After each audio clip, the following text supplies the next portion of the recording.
Welcome to Freedom of Thought, a podcast by Humanists International, with me, Leon Langdon. And me, Gary McClelland. This episode coincides with the publication of the 2025 Freedom of Thought report, Humanists International's flagship annual study.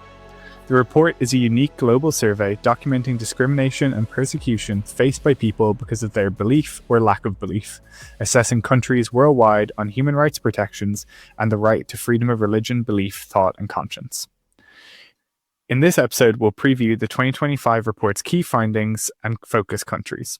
We're also honoured to be joined by Mubarak Bala, a globally recognised human rights activist whose courage in the face of imprisonment has become a powerful symbol in the fight for freedom of thought. Gary, explain to our listeners, what is the Freedom of Thought report?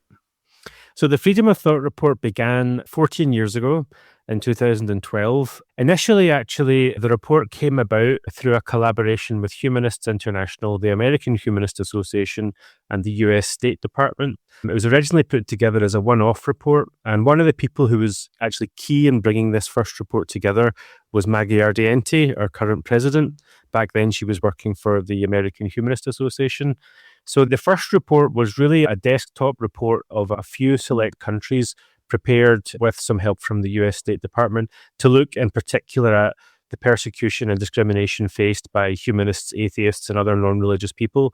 Since then, of course, it's evolved into a global report, which takes place over a number of cycles. I think it was in 2014 or 2015 that we launched the online edition, which gives people access to all of the underlying data, the way that we actually compile the report. So it's all completely open access, the Creative Commons licenses. So yeah, it's evolved into a really significant part of our research and advocacy output. Yeah, I think it's a really important tool for us on the advocacy side. I mean, we go to the United Nations and we go to international institutions advocating for humanists, for atheists, and for the right to freedom of religion or belief for all. And the fact that we're in a position to point to research done in-house, but also to the experience of our members, which obviously informs the research, I think is an incredibly useful tool, and it's one that consistently gets incredible reception from policymakers, from politicians, from other NGOs and different stakeholders, and it's one that I think deserves probably more publication and more kind of forwarding than we actually probably do. Yeah, I think you're totally right. There's very few organizations, especially organizations that are of the modest size and resources as Humanists International, which are able to do a full global report on every country in the world, analysing the law and policy as it relates to freedom of religion or belief. I mean, it's really an amazing resource. And as you say, we've received amazing quotes from or citations from UN special rapporteurs, from parliamentarians all around the world. We've been cited in the Washington Post and the Guardian and the Times and many other media outlets. So it's a really amazing resource that I think hopefully through this podcast and other means we're able to really utilize and communicate the effectiveness and the value of it. But maybe you want to tell us a bit more about kind of how the report works, Leon, and what goes on behind the scenes to pull it together. Yeah. Well, we have an incredible research team behind the report, as well as I mentioned already, the assistance and the work of our members to give that in-country experience, as well as looking at the right to freedom of religion or belief, and particularly how it pertains to atheists and humanists and all minorities or religious and belief minorities. It also looks at the intersection of those rights. So, for example, it has a gender lens. It looks at children's rights and the ways that the right to freedom of religion or belief or religion, for example, can be instrumentalized through, for example, harmful traditional practices like female genital mutilation or witchcraft, how those practices can undermine women's rights and the right to freedom of religion or belief for all and universal human rights for all. As you mentioned, it's sort of cyclical because it is a small team, a small but incredible team behind it. And so every about 4 to 5 years, if I'm not mistaken, every country is updated. And then what we have the privilege of launching in Brussels this week is the Key Countries edition. Eric, who we'll talk to you later, has been incredible help with that in writing the foreword and will be speaking in Brussels. But the Key Countries edition, what it does is it takes a snapshot of countries around the world. So of those that are updated annually, it'll look at some of them. So this year we'll have Bangladesh, El Salvador, Georgia, Kenya, Lebanon, Malaysia, Malta, Myanmar, Sudan, and the United States, which will be covered in full detail in that report. I think there's a really interesting geographic scope there, as well as obviously a scope for majority religions in each of those places, and also the different kind of religious minorities present in each of those. And in many of those countries, we have humanists and atheists who have informed that report. Yeah. And as you say, when this podcast goes live on the 25th of February, we'll be in Brussels for the launch event, which will be taking place at the Brussels Press Club. And we'll be having an MEP, someone from the European External Action Service, and a number of other panelists to help us unpack the findings of the Freedom of Thought report. But maybe it's just helpful for you and I just to pick through some of the top level findings of the report. Thinking back to what we discussed last week with the IRF summit in Washington, I think one of the things that really stands out for me is the shift in policy that we've seen from the United States. Traditionally, at least internationally, a very strong ally of freedom of religion or belief efforts. I'm thinking in particular about their many engagements at the United Nations on the anti-blasphemy proposals. But we've really seen quite a big shift from the United States, a very big turn away from the international UN system to a much more insular focus on their foreign policy developments. What do you think about that? I agree in some respects, but I'd push back in others. I think what we've seen is less so withdrawal from the international sphere, but more so from the multilateral sphere. I think the US is still very interested in international politics. I mean, look at its actions in Venezuela, in Iran, in Nigeria in the last 2 months off the top of my head, plus, its interest in Greenland. I mean, that's just really tip of the iceberg.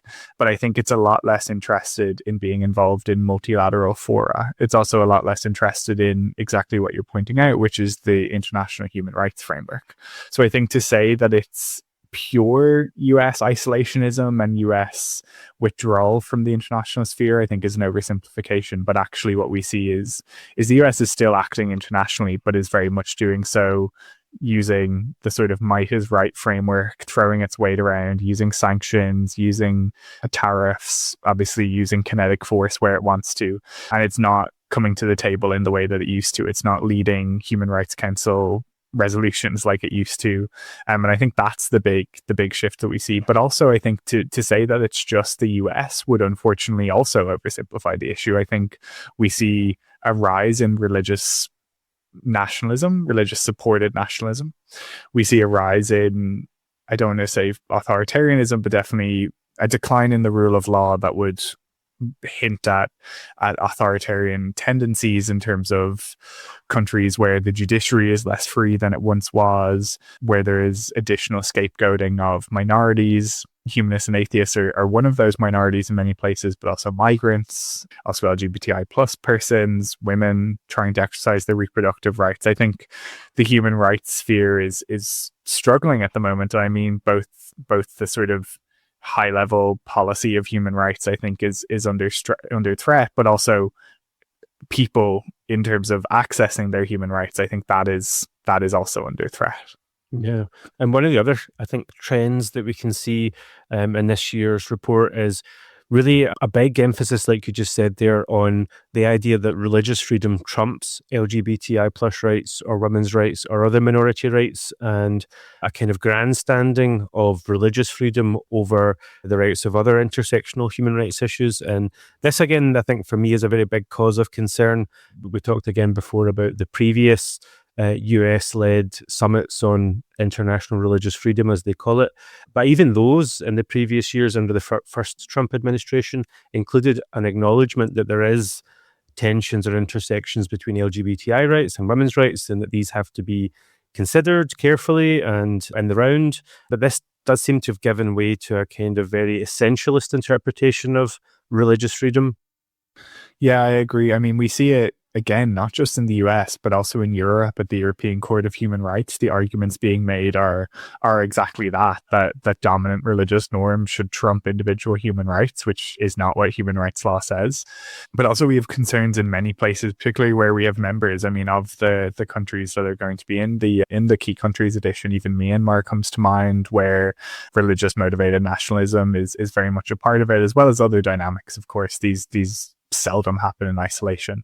But I do agree that this sort of instrumentalization of the right to freedom of religion or belief is a really worrying trend. And it's one that is spotlighted in the report, but also one that we're trying to do what we can to counter on the advocacy side at international institutions, and also arm our members with the language and the knowledge to counter this, to work with policymakers in their countries to really ensure that the right to freedom of religion or belief for all can be realized, but also the universal human rights can be realized, not just the rights of humanists and atheists, but as you say, of diverse backgrounds, LGBTI plus individuals, women, children.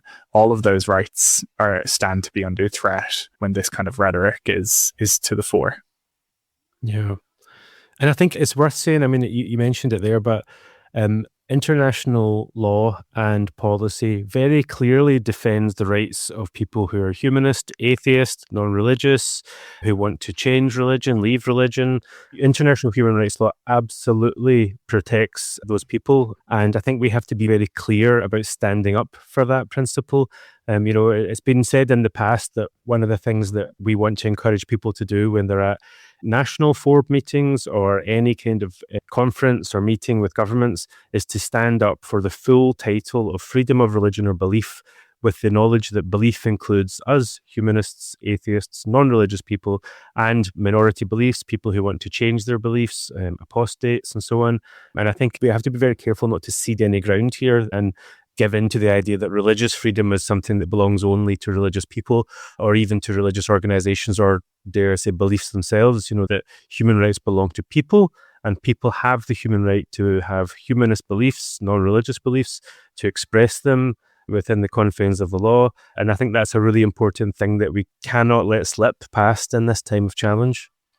I think it's important for us to realize who our allies are in that fight as well. And unfortunately, it is a fight. It is a struggle, as we've just laid out at the moment. But we have plenty of allies who recognize exactly that the B in FORB includes the right to non-belief and the right to be humanist or to not hold a theistic belief. Just yesterday evening, I had the privilege of speaking on a panel to mark the Coptic Church's Contemporary Martyrs Day. And I think it was a really poignant event. And there was speakers from the Yazidi community. There was speakers on behalf of the Rohingya community in Myanmar, speakers on behalf of Christians, as well as Coptic Christians, descendants of Holocaust survivors. It was a really poignant event, and it was a real privilege to speak at it and to highlight humanists and secular activists who've been persecuted and killed for their beliefs and for their activities. I had the privilege of spotlighting Abjit Roy and the secular bloggers in Bangladesh, several of whom were killed between 2013 and 2016 in a spate of horrendous violence. But I think it was a really poignant moment for many from different faith and belief communities to come together and to recognize that, yes, the right to freedom of religion or belief protects everyone regardless of what they believe, and similarly protects, no one should die, no one should be killed for what they believe, divine or otherwise. And to have that invite from the Coptic Church, from the Archbishop, to speak at that event was quite lovely, in terms of recognition that there is a sort of shared allyship and a shared fight that we all have on our hands in that sphere. That's really good. I guess one of the other themes that comes out in the report, which is something that comes out every year in the report and something that's really important to us, which I guess links into the guest that we have this week, is the issue of blasphemy laws. So this year's report draws out examples in Kenya of existing blasphemy laws which operate in those countries, which obviously have this idea of an insulting of religion being criminal and can act as a coolant or a dampener on freedom of expression. And we see around the world are often used to target and harass humanist and other non-religious activists. Yeah, but also it's not just, I think often it's framed as a tension, blasphemy laws, sort of the tension between freedom of religion or belief and freedom of expression. But actually, they could just be assessed through the lens of freedom of religion or belief itself, because ultimately those laws are used to undermine the freedom of religion or belief, as you say, of atheists and humanists, but also of minority religious communities in many places. They are subject to these restrictions. Blasphemy is a term that is incredibly malleable and fungible, and incredibly malleable, and within that there is great ability and great power given to the state, and with that the dominant religious tradition in that state to shape that, to call whatever they want blasphemy, to use them for political reasons, to use them for the oppression of religion and belief minorities. I think, like you say, that tees us up very nicely for our guest. Yes. So we're very, very pleased to be joined today by Mubarak Bala. Mubarak is the president of the Humanist Association of Nigeria, and as we said, an internationally recognized human rights activist, and now based in Europe. Mubarak will be well known to many of our listeners and viewers as a symbol of the global struggle of freedom of thought after being arrested in 2020 for expressing his non-religious views online. Mubarak spent nearly 2 years in prison awaiting a trial before being sentenced to 24 years imprisonment. Following sustained international pressure, particularly from humanist groups, this sentence was later reduced and he was released in 2024. He now lives in Europe and continues to be a vocal campaigner for the right to freedom of religion or belief and the right to freedom of expression. He'll be speaking at the launch of the Freedom of Thought report in Brussels, and we're very pleased to have him join us today. Thank you very much, Mubarak, and welcome. Thank you. Thank you, Gary, for having me. Hello, Leo. Thank you. So I guess it might just be helpful to remember, most people who are listening and watching this will obviously remember the many years of struggle in which you were imprisoned. But for me, I remember very clearly the day that you were detained. We had just begun the lockdown. I was living in London at the time. We got some news that you had been detained in your home. At that time, we had no idea who by. We didn't know if it was police, a state actor, or if you had been, simply abducted and kidnapped.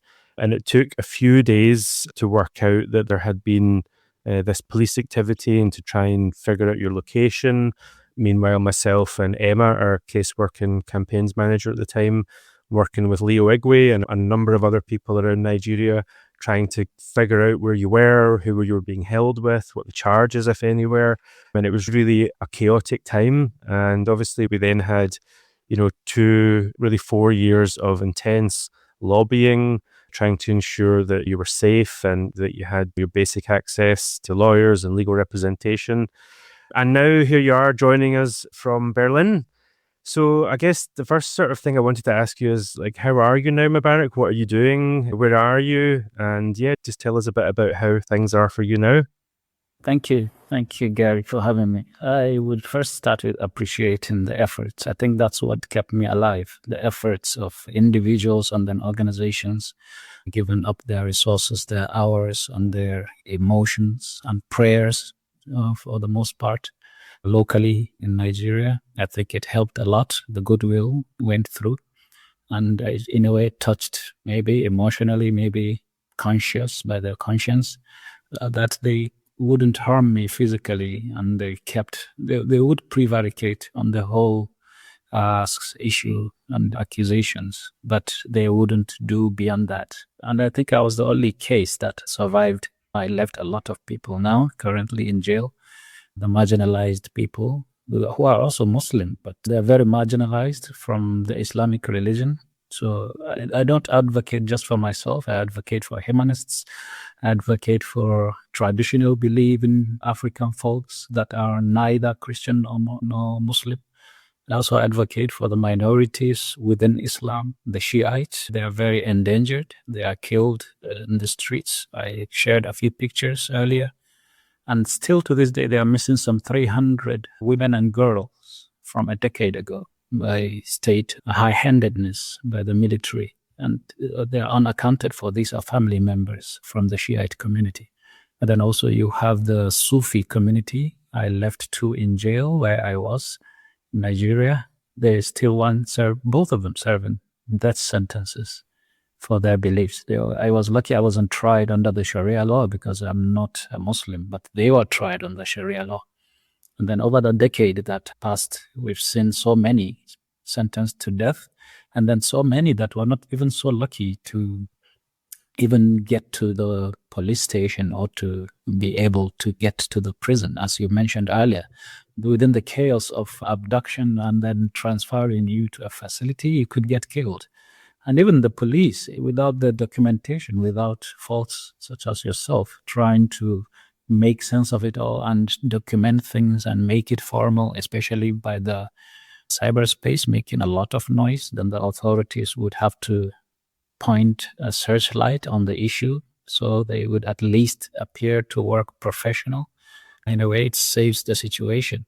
But then, as you said, you see, it took me firstly 2 years to get to meet a judge, and then another 2 years to get out of the trouble. All in all, 4.5 years, which by prison calendar is 7 years already.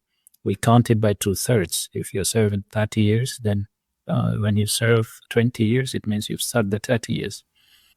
So for me, I'll speak personally, then I'll take it to the broader scope on the global stage. The background I have is that I have a brain. I was born with a brain. But then my society, as I was growing up, told me I cannot use that brain. Someone, somewhere, at some time, in some other culture, has already thought out life as it is for me. My culture, whatever conscience I have, it's not supposed to be maybe outwardly spoken. Whatever conscience you have, you can think it, but you cannot say it out.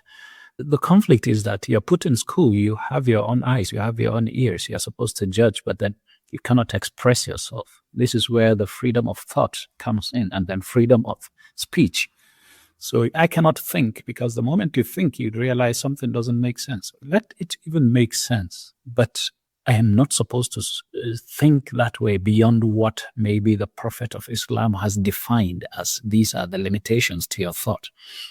So it's very, culturally is frowned upon, is very, in some way, maybe outlandish to say that you think this way or you think that way or you want to behave this way. Maybe by your conscience, if you express maybe solidarity to the Christian population, which is most of the activism. Even as a Muslim, I was trying to protect the persecution of Christians in the region, because sometimes it takes the dimension of ethnic pariah status that they are given because they don't belong to the major religions, especially Islamic religion. So we have them as a victim, the main victim. They converted to Christianity only for the protection only a century ago, while we were Muslim for 8th, 9th centuries. So we had that issue, and then we can calculate that over the centuries and over now the decades, we are struggling to protect the minorities, which is the Christians in northern Nigeria, but then we've extended now beyond that into the other sects, such as I said, the Sufis.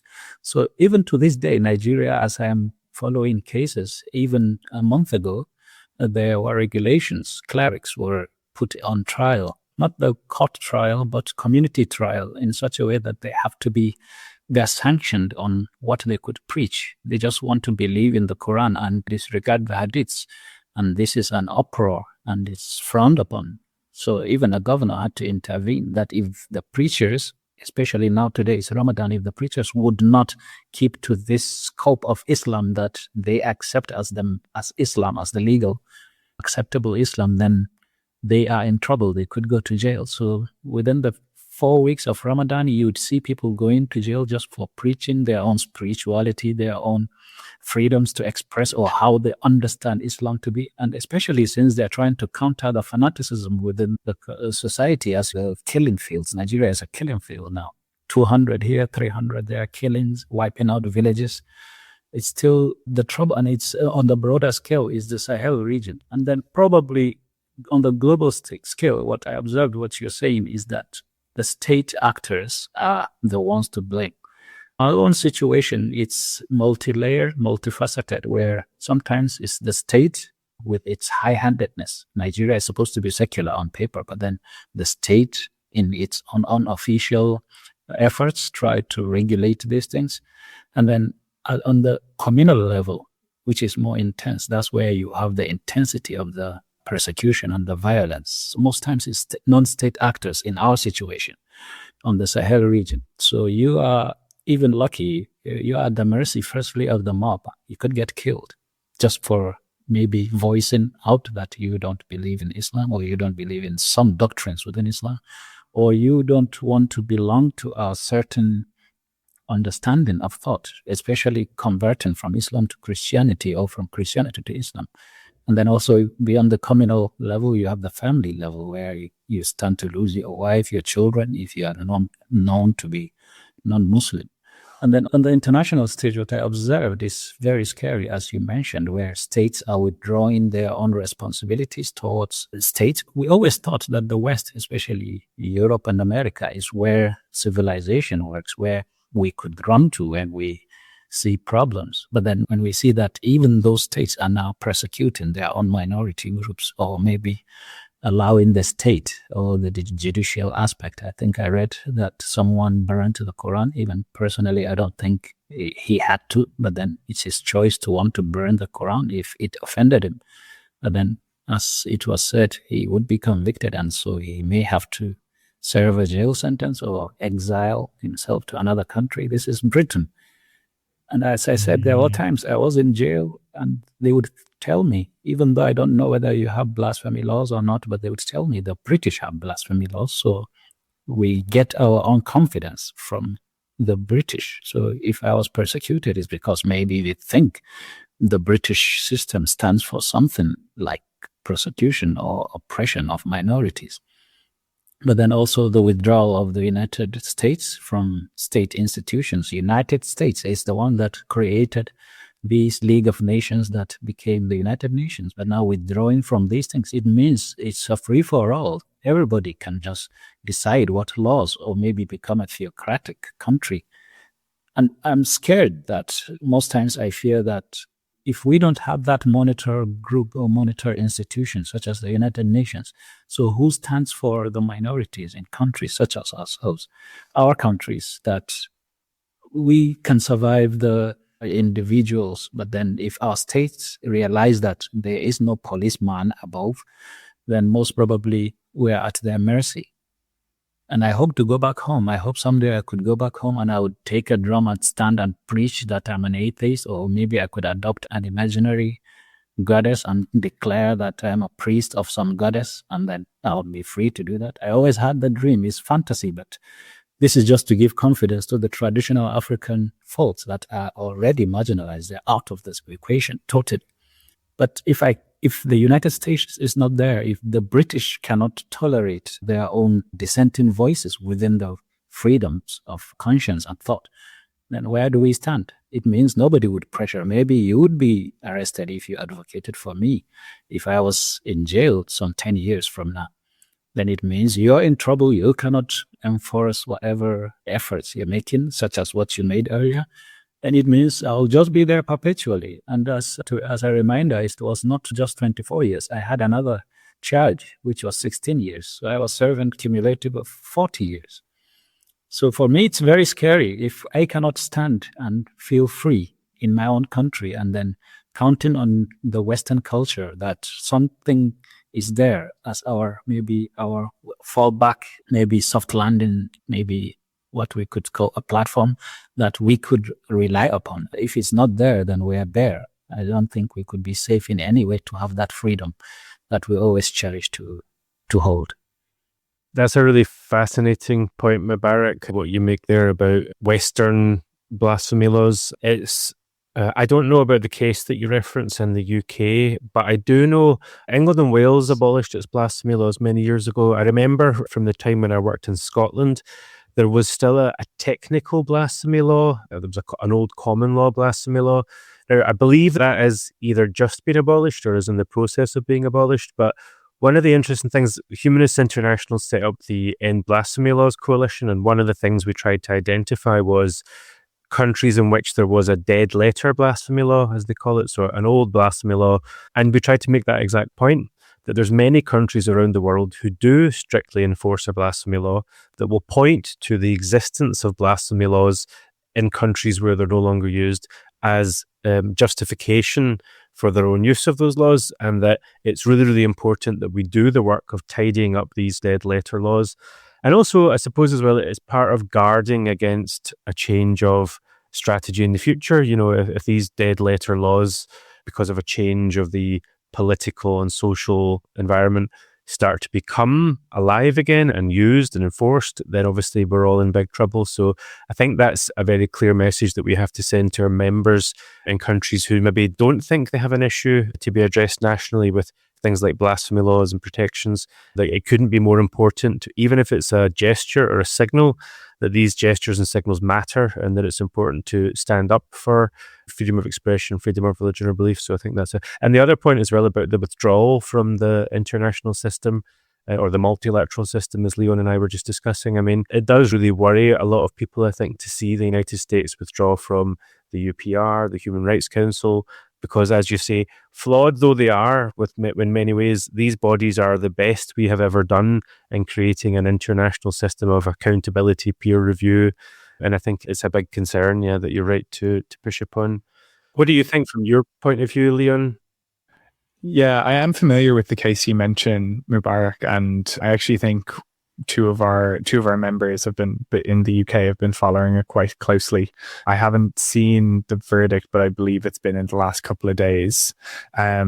It's an example of where there's sort of that line between incitement and blasphemy is being sort of tested, I guess, in the UK. And I think it's important for us all to watch the reasoning in that case and to see where that ends up landing. Because I think it is important, like Gary says, and like you say, blasphemy laws are against international law. We've had basically every UN expert has come out that the UN Secretary General has come out and criticized blasphemy laws. But I know, recent research that from the Freedom of Thought report had over 80 countries still having blasphemy laws. And as Gary says, many of them are not. But obviously, some of them are countries, Nigeria being one of them, but also, to the best of my knowledge, even Germany, where your Sat Mubarak still has a blasphemy law. And so it's really important that we watch, those countries that we traditionally see as being a bit stronger on freedom of religion or belief. We need to make sure that actually their internal policies match what they go and make statements about internationally or whatever it might be. Mubarak, it'd be great to hear more about, you obviously speak so eloquently about the international perspective, but what you have, I guess, been doing since arriving in Germany, and obviously resting and recovering from the arduous experience that you've had, but also be great to hear about some of the sort of activism you've been doing as well. Yeah. Oh, thank you. On the personal level, I tried as much as I can to be very active. I've been traveling a lot. I traveled to almost, I think, about 20 European cities. I can't maybe travel to the Freedom of Thought presentation in Brussels because now I've run out of steam by visa. This visa has expired, and we're in the process with the opportunity I was offered in this office. So I have the chance, but it's a long process. German bureaucracy takes a lot to document. I have the interview almost coinciding with the presentation of the report next week. I think it will be too late. I may only have to appear, such as now, electronically. But then on the other level, I try as much as I can now that I'm safe, as the humanist community in Nigeria is in disarray. And then not just Nigeria, I've realized that a lot of people now count on our kind of connection and network to reach out. So it's not just Nigeria, but the Sahel region, West African region, sometimes Central Africa, sometimes the Middle East. I try to coordinate with local organizations that I have contact with. So on the ground level, we're trying to give confidence. And it's not just the humanists, even the Muslims reach out to us when they feel that their rights are trampled upon. And also the minorities within maybe the sexual angle.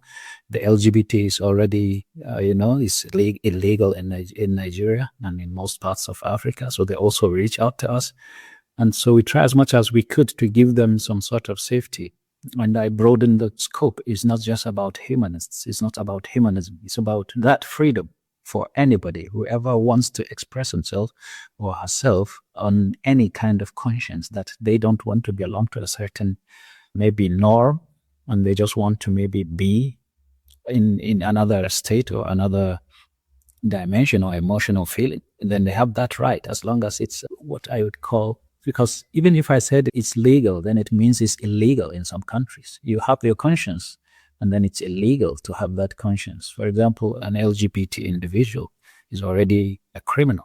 Even this moment, as I was speaking to you, I was checking my phone because I'm following a case, an abduction of a female from one city to another city, from the capital city. Yesterday, she slept in the police custody.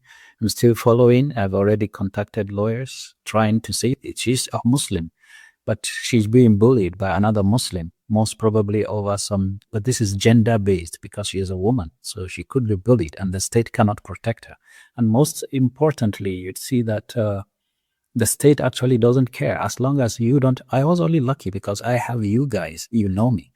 A lot of individuals don't have you, don't have anybody. They don't have money. They don't have resources. They don't even have the education. They're illiterates. They didn't go to school. So they have nobody. So these are cases that you would immediately hear, but you know their fate is already sealed. So all you could do is try to move papers here and there, make a phone call here and there, see if you could make an impact. We already have been making impact. And lucky for me, I'm safe. So I could intervene without actually being abducted myself, which is the safety of being up here in Europe. So for now, it's a race against time. And I think we are losing it. As I always said, it's you we count on, Europeans, Western civilization. The moment you are losing it, because now you are already too far left or too far, we don't understand that. We only see the culture that you are there. If you could stand for freedom, whichever side politically you belong, at least we could count on that. So, for example, if the government is maybe MAGA, so I don't have the right to express myself because maybe I don't have the backing, or if your government is communist, then it means it would not stand for us in the maybe global south. So I'm really concerned. And then also in Europe, I realized there are a lot of things that is going on here with the fanaticism and, as you said, nationalism.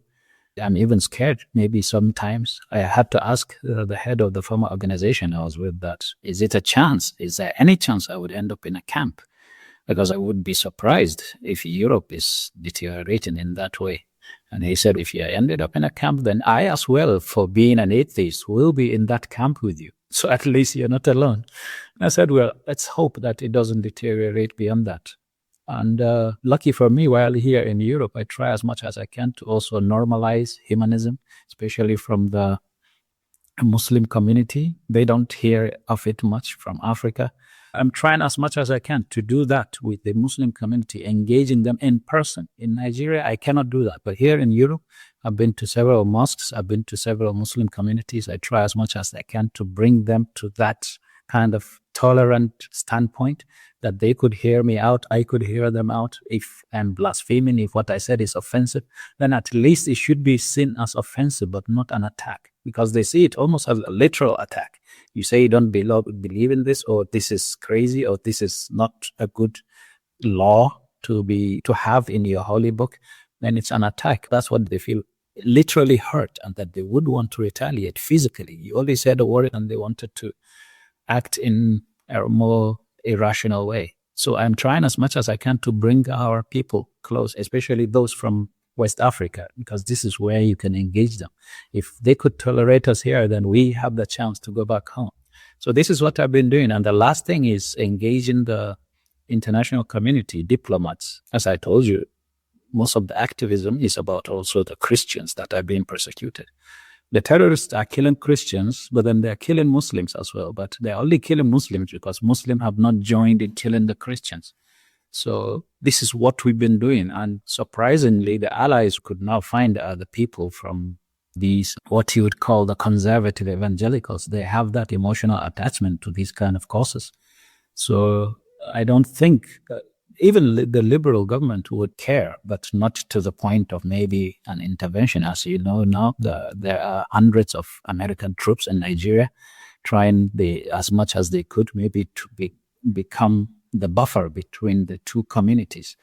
It's a good thing. As I said, we don't see much difference. You are just Europeans or Western culture. As long as you could come to arbitrate, whether you have your own leanings politically, all we want is the killings to stop. So we have hundreds of American troops now in Nigeria.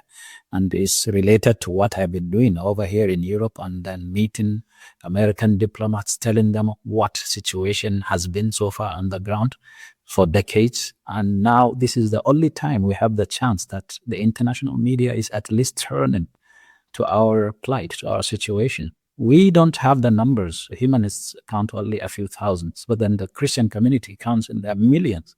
But they are not safe.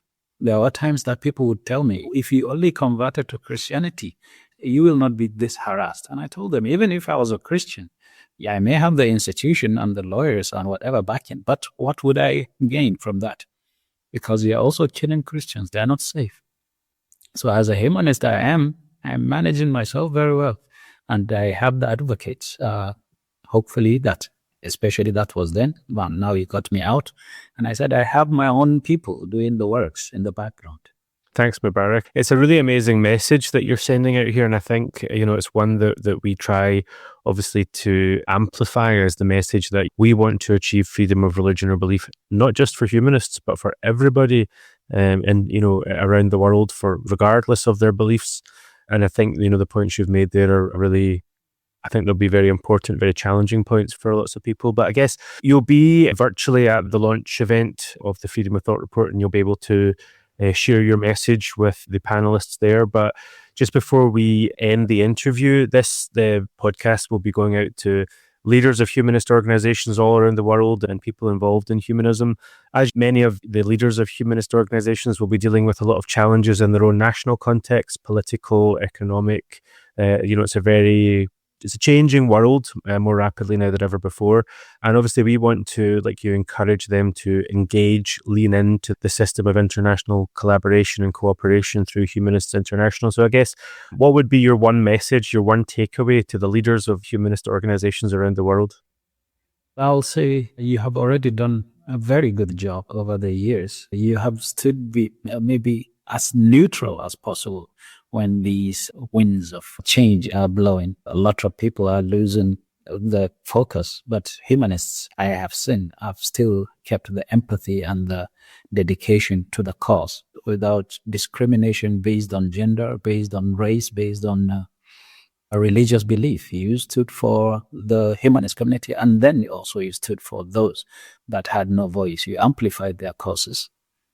Thank you so much, Mubarak, for all of your commentary and for joining us today. It's been a real pleasure to hear from you. I think, obviously, I've had the privilege of addressing the United Nations about your case when you were imprisoned, and to have met you, obviously, in Luxembourg last year at the General Assembly, but also to be able to just sit and have this conversation with you is a real privilege, given everything you've been through and given where you are now. And I think your message of freedom of religion or belief for all, universal human rights for all, and that we as humanists stand for human rights for all and should be the ones sort of standing up to defend that is really poignant and is really special to be sharing with you. Thank you so much, Leon. I missed you in Geneva, but I hope to see you on the next opportunity. Hopefully we'll see you in Ottawa at the World Humanist Congress later this year, Mubarak. Yes, of course. I hope the residency permit would be ready by then. This is 6 months. So I'm sure it would be ready. That's great. And our members and supporters will be able to read your address in the Freedom of Thought report when it goes live today on the 25th of February, and also to see your input to the launch event when they follow the live stream online. Yeah, sure, indeed. I'll be grateful for you providing the opportunity. Thanks, Mubarak. You're welcome. Thank you, Gary. Thank you, Leon. If you found this episode useful, please share it with others. Subscribe wherever you listen to podcasts and turn on notifications so you don't miss future episodes. Early reviews really help, so if you can leave a 5-star rating, it makes a big difference in helping new listeners find the show. We'll be bringing conversations with activists, campaigners, and leaders working on freedom of thought around the world.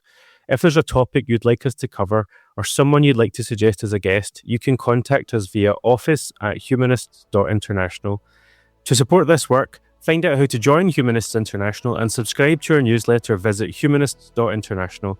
Links to everything are in the show notes. Thanks to James, our editors, and the team at Humanize Live and the team at Humanists International. Thank you so much for listening to this episode of Freedom of Thought. We're really glad that you're here.